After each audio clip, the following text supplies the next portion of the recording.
résistance est un élément qui, implanté dans un circuit électrique, s'oppose au passage du courant. Suivant différents usages de la résistance, on retrouve différents symboles. La résistance fixe, la résistance variable selon la température, la résistance chauffante et la résistance variable mécaniquement. Vous pouvez déplacer le curseur de votre souris sur les symboles pour voir les résistances.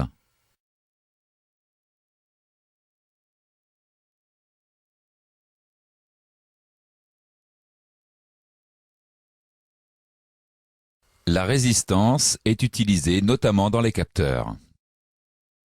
Dans ce chapitre, nous avons vu les points suivants. Une résistance est un élément qui, implanté dans un circuit électrique, s'oppose au passage du courant. Suivant différents usages de la résistance, on retrouve différents symboles. La résistance est utilisée notamment dans les capteurs. Une diode est un composant électronique qui ne laisse passer le courant que dans un seul sens, appelé sens passant. En sens inverse, appelé sens bloquant, le courant ne passe pas. Le courant passe dans la diode à partir d'une tension minimale appelée tension de seuil.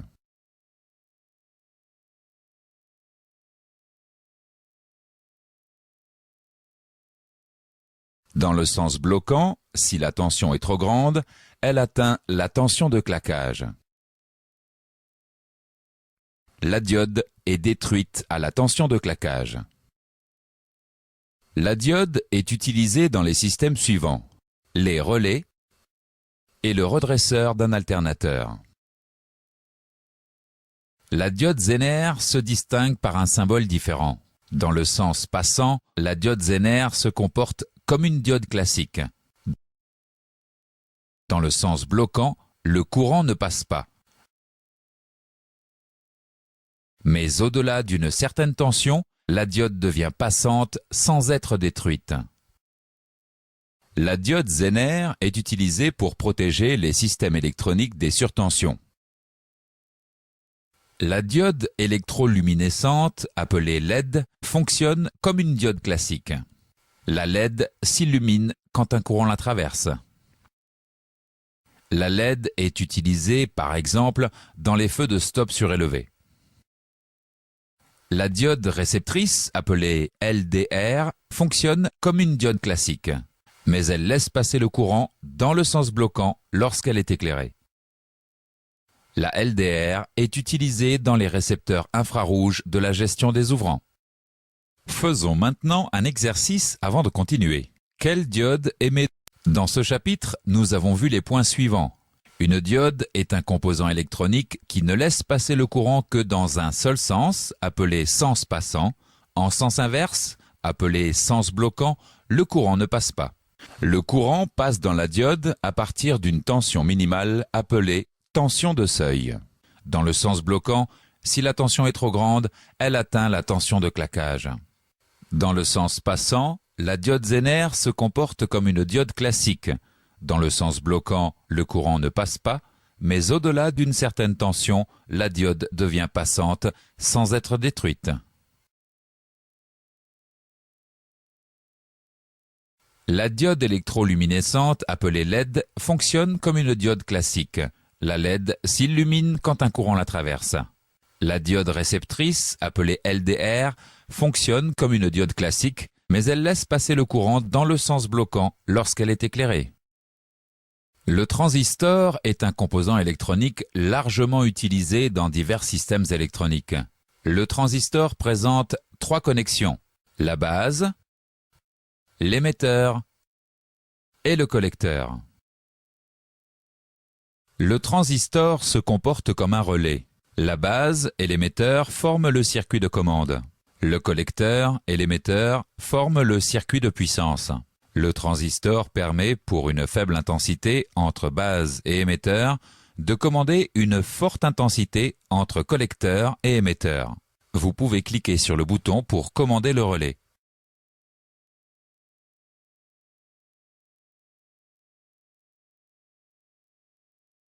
Le transistor possède les deux fonctions suivantes, l'amplification d'un signal et le fonctionnement en relais. Le transistor est utilisé dans les systèmes électroniques. Dans ce chapitre, nous avons vu les points suivants. Le transistor se comporte comme un relais, la base et l'émetteur forment le circuit de commande, le collecteur et l'émetteur forment le circuit de puissance. Le transistor possède les deux fonctions suivantes, l'amplification d'un signal et le fonctionnement en relais. Le transistor est utilisé dans les systèmes électroniques. Un condensateur est un composant capable d'accumuler des charges électriques. Il est composé de deux surfaces conductrices. Le condensateur emmagasine une certaine quantité de courant. Lorsqu'il est alimenté, le condensateur se charge. Lorsque l'alimentation est coupée, le condensateur restitue l'énergie stockée. Le condensateur est utilisé dans les temporisations et dans la stabilisation du courant. Faisons maintenant un exercice. Dans ce chapitre, nous avons vu les points suivants. Un condensateur est un composant capable d'accumuler des charges électriques. Lorsqu'il est alimenté, le condensateur se charge. Lorsque l'alimentation est coupée, le condensateur restitue l'énergie stockée. Le condensateur est utilisé dans les temporisations et dans la stabilisation du courant. Cette leçon est maintenant terminée. Voici. Les écrans suivants permettront de tester dans quel sens doit se trouver la diode pour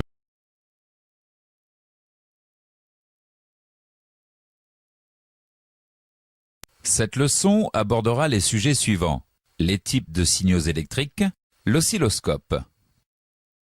Il existe deux types de signaux électriques. Le signal continu qui indique une tension fixe et le signal alternatif qui indique une tension variable. Un signal alternatif est caractérisé par deux valeurs qui sont liées, la période et la fréquence. La période est la durée d'une alternance complète du signal alternatif. La fréquence correspond au nombre d'alternances du signal par seconde.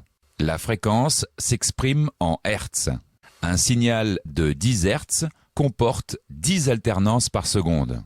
La période est donc de 0,1 seconde. Le signal tout ou rien est soit à l'état haut, soit à l'état bas. Il passe de l'état haut à l'état bas et vice-versa. Le signal carré à fréquence variable est un signal à deux états qui se répètent. Sur ce type de signal, seule la fréquence du signal change. Le signal carré à rapport cyclique d'ouverture, ou RCO, est aussi un signal à deux états qui se répètent. La fréquence du signal est fixe. Les durées des états hauts et bas varient. Le signal sinusoïdal est un signal qui varie de manière continue. Ce signal possède deux caractéristiques. Sa période et sa tension. Faisons maintenant un exercice. Dans ce chapitre, nous avons vu les points suivants. Il existe deux types de signaux électriques, le signal continu qui indique une tension fixe et le signal alternatif qui indique une tension variable. La fréquence correspond au nombre d'alternances du signal par seconde. La période est la durée d'une alternance complète du signal alternatif. Le signal tout ou rien est soit à l'état haut, soit à l'état bas. Il passe de l'état haut à l'état bas et vice-versa.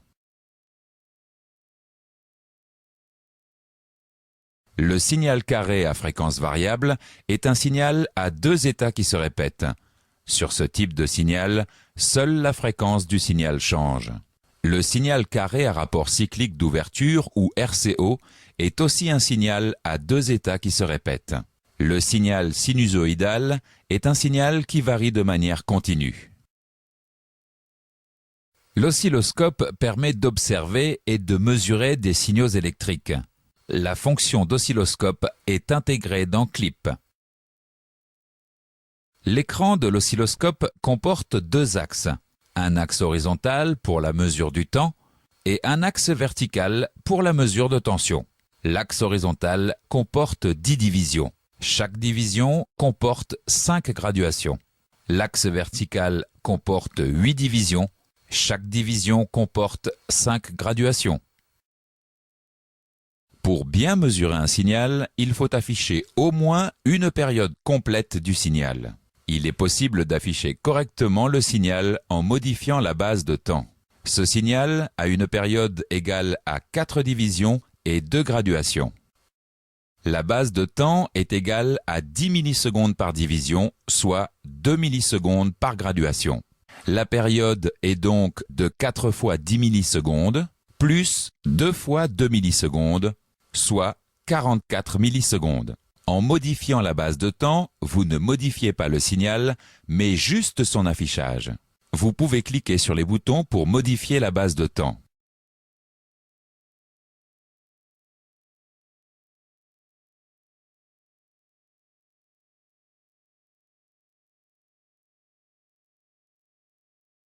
On mesure la tension d'un signal avec l'échelle de tension composée de graduations verticales. Ce signal a une tension égale à 2 divisions plus 2 graduations.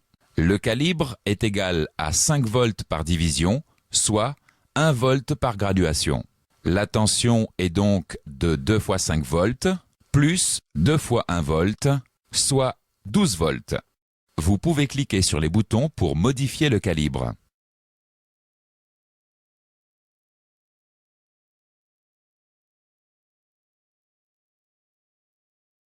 Un signal peut apparaître instable sur l'oscilloscope. L'oscilloscope affiche le signal périodiquement sans événement déclencheur. La fonction trigger de l'oscilloscope permet de déclencher l'affichage du signal au moment désiré. Il existe 3 modes de déclenchement. Vous pouvez cliquer sur les boutons pour voir les différents modes de déclenchement. Faisons maintenant quelques exercices avant de continuer. Quelle est la tension? Que doit-on ajuster? Dans ce chapitre, nous avons vu les points suivants. L'oscilloscope permet d'observer et de mesurer des signaux électriques. L'écran de l'oscilloscope comporte 2 axes, un axe horizontal pour la mesure du temps et un axe vertical pour la mesure de tension. Pour bien mesurer un signal, il faut afficher au moins une période complète du signal. On peut l'afficher correctement en ajustant la base de temps. On mesure la tension d'un signal avec l'échelle de tension composée de graduations verticales. Un signal peut apparaître instable sur l'oscilloscope. La fonction trigger de l'oscilloscope permet de déclencher l'affichage du signal au moment désiré. Cette leçon est maintenant terminée. Voici un récapitulatif des chapitres que nous avons vus dans cette leçon. Vous pouvez revoir un chapitre en le sélectionnant avec la souris. Vous pouvez accéder au test des prérequis en cliquant sur le bouton Suite. Les écrans suivants permettront de tester quelle est la tension de ce signal.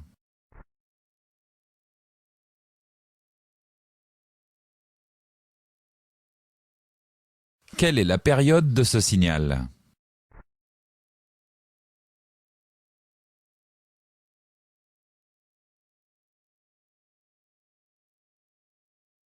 Que doit-on modifier sur l'oscilloscope pour stabiliser?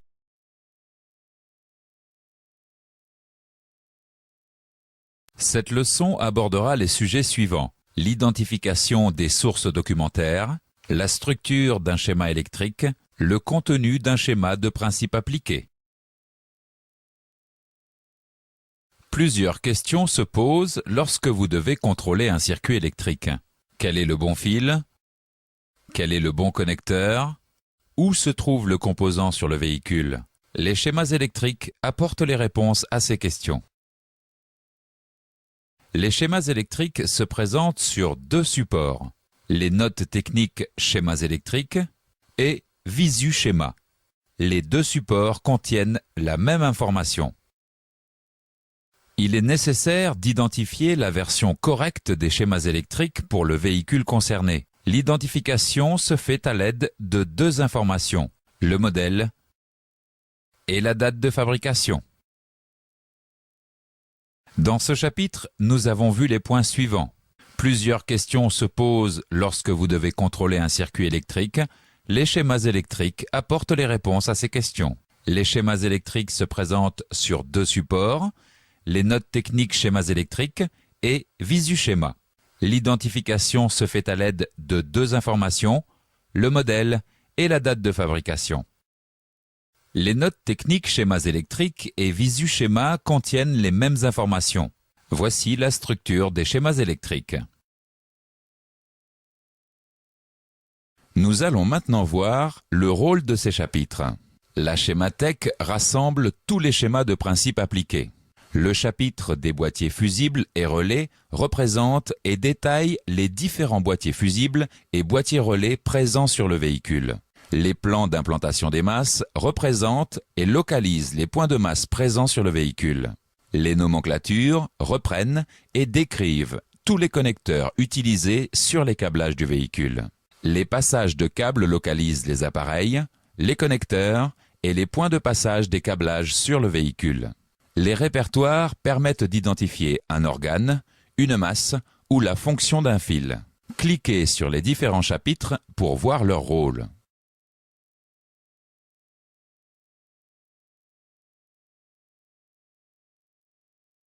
Faisons maintenant un exercice avant de continuer. Quel chapitre Dans ce chapitre, nous avons vu les points suivants. Les notes techniques schémas électriques et visu-schéma contiennent les mêmes informations. La schémathèque rassemble tous les schémas de principe appliqués. Le chapitre des boîtiers fusibles et relais représente et détaille les différents boîtiers fusibles et boîtiers relais présents sur le véhicule. Les plans d'implantation des masses représentent et localisent les points de masse présents sur le véhicule. Les nomenclatures reprennent et décrivent tous les connecteurs utilisés sur les câblages du véhicule. Les passages de câbles localisent les appareils, les connecteurs et les points de passage des câblages sur le véhicule. Les répertoires permettent d'identifier un organe, une masse ou la fonction d'un fil. Le schéma de principe est composé de nombreux symboles. Vous pouvez déplacer le curseur de votre souris sur les éléments pour les identifier.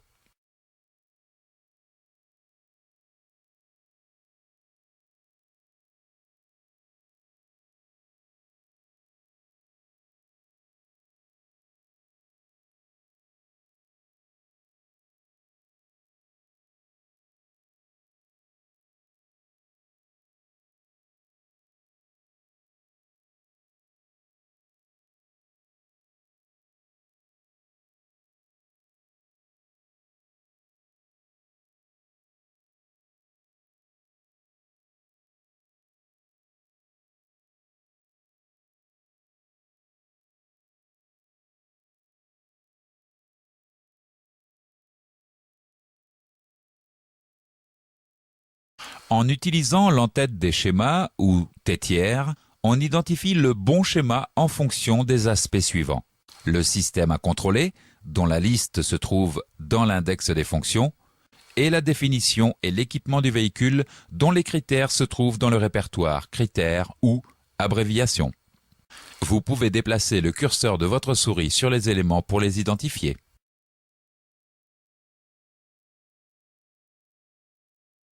Renault utilise un code de couleur pour les fils afin d'identifier 4 états électriques fondamentaux. Le rouge identifie le plus 12 volts avant contact. Le jaune identifie le plus 12 volts après contact ou servitude. Le bleu identifie un circuit veilleuse ou des identificateurs. Et le noir identifie une masse franche.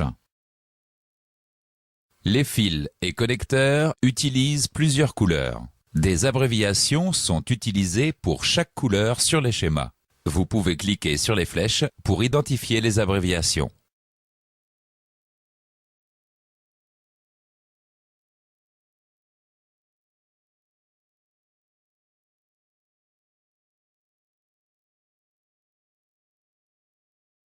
Faisons maintenant un exercice avant de continuer. Quelle couleur correspond à l'état plus 12 volts avant contact?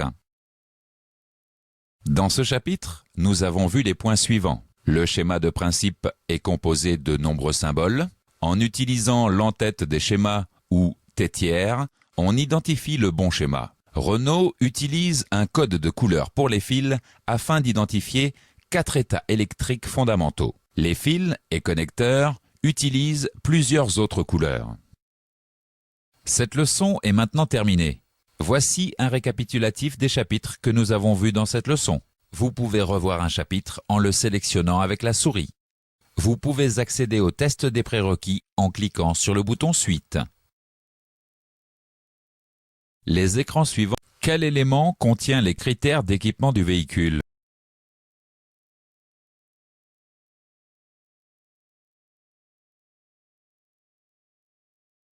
Cette leçon abordera les sujets suivants. Les contacteurs, les résistances variables, les capteurs inductifs et les capteurs piezo. Les capteurs sont des éléments qui transforment sous la forme électrique des grandeurs physiques qu'ils détectent. Les contacteurs sont des capteurs tout ou rien. Le changement d'état ouvre ou ferme un circuit électrique. Ce changement d'état du contacteur est causé par différents paramètres. La position, le niveau, la température ou la pression.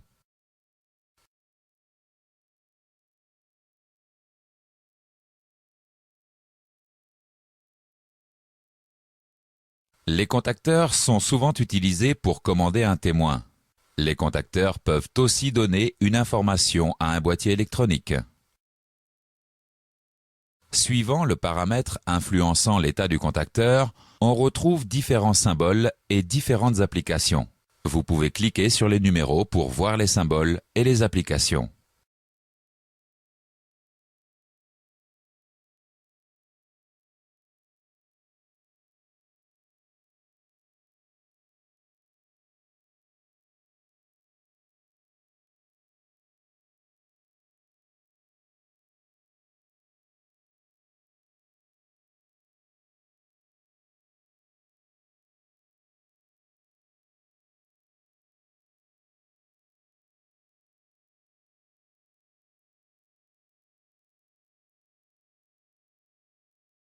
Dans ce chapitre, nous avons vu les points suivants.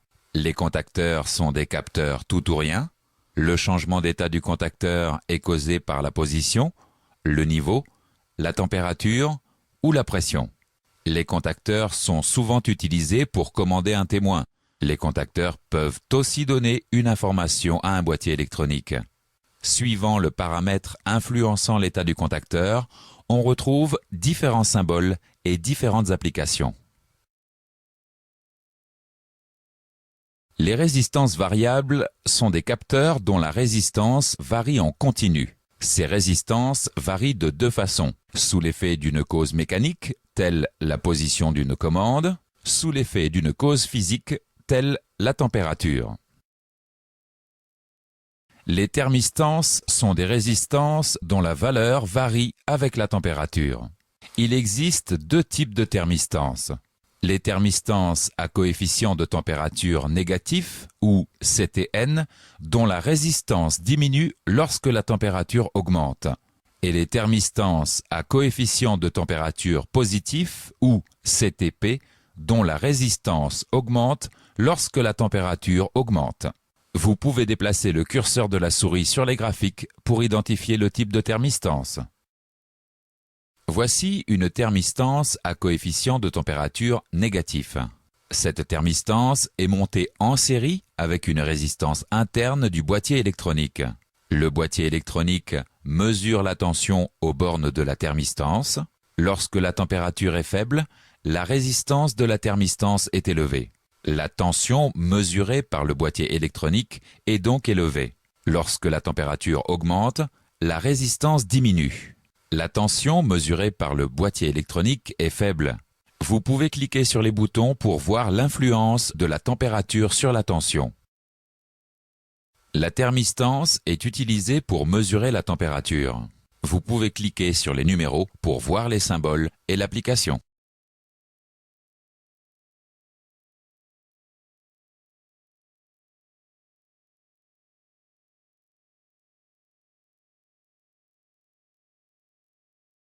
Le potentiomètre comporte une piste résistante avec deux connexions. Un curseur métallique se déplace sur la piste résistante. La résistance, mesurée entre le curseur métallique et une extrémité de la piste résistante, dépend de la position du curseur. Le rhéostat comporte une piste résistante avec une connexion. Le rhéostat fonctionne sur le même principe que le potentiomètre. Le potentiomètre est alimenté par deux fils. Le boîtier électronique mesure la tension entre le curseur et une extrémité de la piste résistante. La tension mesurée dépend de la position du curseur. Vous pouvez cliquer sur les boutons pour déplacer le curseur du potentiomètre. Le potentiomètre est utilisé par exemple pour transmettre la position du papillon au boîtier d'injection. Le rhéostat est utilisé en série avec une résistance interne au boîtier électronique. Le boîtier électronique mesure la tension entre le curseur et l'extrémité de la piste résistante. La tension mesurée dépend de la position du curseur. Le rhéostat peut également servir pour faire varier l'intensité du courant traversant un consommateur. Vous pouvez cliquer sur les boutons pour déplacer le curseur du rhéostat.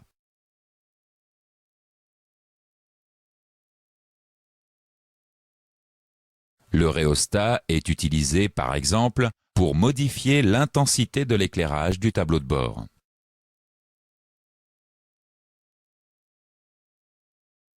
Faisons maintenant quelques exercices. Quelle représentation? Dans ce chapitre, nous avons vu les points suivants. Les résistances variables sont des capteurs dont la résistance varie en continu. Les thermistances sont des résistances dont la valeur varie avec la température. Le potentiomètre et le rhéostat comportent une piste résistante. Un curseur métallique se déplace sur la piste résistante. Le boîtier électronique mesure la tension entre le curseur et une extrémité de la piste résistante. Le rhéostat peut également servir pour faire varier l'intensité du courant traversant un consommateur. Le capteur inductif utilise les principes de l'induction magnétique. La variation du champ magnétique dans une bobine crée un courant induit. La position du noyau par rapport à la bobine modifie le courant induit. Il existe deux types de capteurs inductifs, le générateur d'impulsion et le capteur à inductance variable. Le générateur d'impulsion comporte une bobine enroulée autour d'un aimant permanent. Si on approche une pièce métallique, on modifie le champ magnétique. La modification du champ magnétique crée un courant induit dans la bobine. Si on éloigne la pièce métallique, on crée un courant induit inverse dans la bobine. Le générateur d'impulsion est souvent utilisé avec une roue dentée. Quand une dent s'approche, le signal augmente. Quand une dent s'éloigne, le signal diminue. La fréquence et la tension augmentent lorsque la vitesse de rotation augmente. Vous pouvez cliquer sur les boutons pour changer la vitesse de rotation. Le générateur d'impulsion est utilisé pour mesurer un déplacement, le plus souvent une rotation. Vous pouvez cliquer sur les numéros pour voir les symboles et les applications.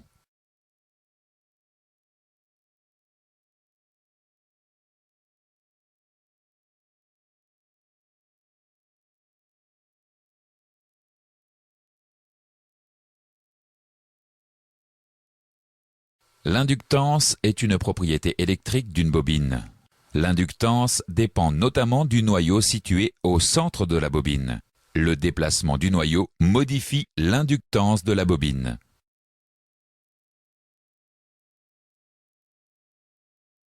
La bobine est alimentée par un signal alternatif.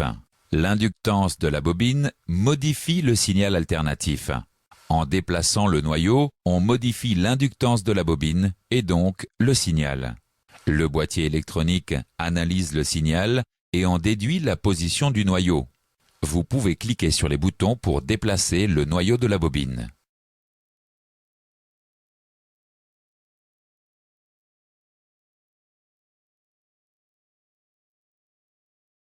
Le capteur à inductance variable est utilisé pour repérer la hauteur de caisse sur le système de suspension piloté. Faisons maintenant quelques exercices avant de continuer. Dans ce chapitre, nous avons vu les points suivants. Le capteur inductif utilise les principes de l'induction magnétique. Le générateur d'impulsion comporte une bobine enroulée autour d'un aimant permanent. La modification du champ magnétique crée un courant induit dans la bobine. L'inductance est une propriété électrique d'une bobine. Le déplacement du noyau modifie l'inductance de la bobine. En déplaçant le noyau, on modifie l'inductance de la bobine et donc le signal. Le boîtier électronique analyse le signal et en déduit la position du noyau. L'effet piezo se traduit de la manière suivante. Un cristal piezo produit une tension lorsqu'il est soumis à une pression. A l'inverse, une tension appliquée à un cristal piezo modifie son volume. Voyons maintenant deux types de capteurs piezo. Le capteur piézoélectrique et le capteur piézo-résistif. Le capteur piézoélectrique utilise l'effet piezo. Cliquez sur le marteau pour voir l'effet piezo. Un choc ou une pression appliquée sur le capteur piézoélectrique crée une tension aux bornes de ce capteur. Les vibrations appliquées au capteur piézoélectrique créent un signal aux bornes du capteur. Le boîtier électronique analyse ce signal afin de contrôler ses vibrations. Le capteur de cliquetis est un capteur piézoélectrique qui détecte les vibrations du moteur. Le capteur piézo-résistif utilise une autre forme de l'effet piezo. La résistance de la cellule piézo-résistive varie en fonction de la pression qui lui est appliquée. Le capteur piézo-résistif est composé d'une cellule piézo-résistive et d'un étage électronique. Le capteur piézo-résistif est alimenté par le boîtier électronique. Une variation de pression entraîne une variation de résistance de la cellule piézo-résistive. L'étage électronique transforme cette résistance variable en une tension variable. Vous pouvez cliquer sur les boutons pour changer la pression. Le capteur piézo-résistif est utilisé pour mesurer une pression. Vous pouvez cliquer sur les numéros pour voir les symboles et les applications. Faisons maintenant un... Dans ce chapitre, nous avons vu les points suivants. Un cristal piezo produit une tension lorsqu'il est soumis à une pression. A l'inverse, une tension appliquée à un cristal piezo modifie son volume. Le capteur piézoélectrique utilise l'effet piezo. Un choc ou une pression appliquée sur le capteur piézoélectrique crée une tension aux bornes de ce capteur. Le capteur piézo-résistif est composé d'une cellule piézo-résistive et d'un étage électronique. Une variation de pression entraîne une variation de résistance de la cellule piézo-résistive. L'étage électronique transforme cette résistance variable en une tension variable. Le capteur piézo-résistif est utilisé pour mesurer une pression. Cette leçon est maintenant terminée. Voici un récapitulatif des chapitres que nous avons vus dans cette leçon. Vous pouvez revoir un chapitre en le sélectionnant avec la souris. Vous pouvez accéder au... Quel signal est généré par un capteur piézo?